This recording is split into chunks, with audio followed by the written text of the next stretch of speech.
ओम शांति।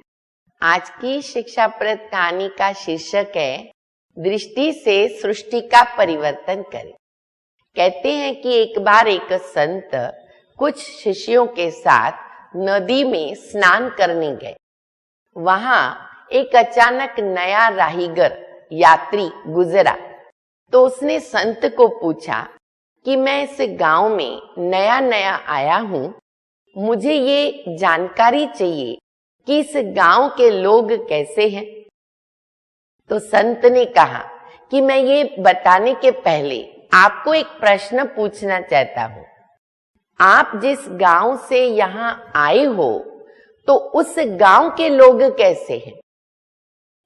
तो उस यात्री ने कहा कि उस गांव के लोग हैं ना, बड़े दुष्ट हैं, कपटी हैं, वैरी हैं, क्रोधित हैं, अच्छे नहीं हैं। तो संत ने कहा कि इस गांव के लोग भी ऐसे ही हैं। बोला अच्छा ठीक है, चला गया। कुछ समय के बाद एक दूसरा भी नया यात्री आया और उसने भी संत को यही प्रश्न किया कि इस गांव के लोग कैसे हैं, मैं नया आया हूं, मुझे जानकारी चाहिए। संत ने उसको भी वही प्रश्न किया कि तुम जिस गांव से आए हो उस गांव के लोग कैसे हैं?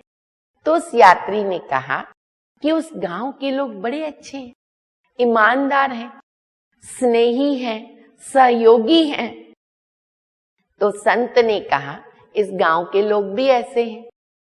जब वो चला गया तो शिष्यों ने संत को कहा कि ये क्या हुआ, एक व्यक्ति को आपने एक जवाब दिया, दूसरे व्यक्ति को आपने दूसरा जवाब दिया, प्रश्न दोनों का एक ही था, जवाब दोनों को अलग मिला, हमें समझ में नहीं आया। तो संत ने कहा देखो, कई बार हमारे आसपास की चीजें ऐसी होती नहीं है जो हम समझते हैं, परंतु हमारे नजरिए पर निर्भर करता है। अगर अच्छाई में भी बुराई देखते हैं, बुराई में भी अच्छाई देखते हैं, ये हमारे दृष्टि पर आधारित है। इसलिए हमेशा याद रखें कि अगर हमें अच्छाई देखने की आदत है तो हमें अच्छाई नजर आएगी, अगर हमें बुराई देखने की आदत है तो हमें अच्छाई में भी बुराई दिखेगी। तब शिष्यों ने इस अर्थ को समझा। हमें भी यही जीवन के अंदर धारणा करनी है कि हम अपनी दृष्टि को अच्छा रखें, शुभ रखें, बुराई में भी अच्छाई को ढूंढने की कोशिश करें।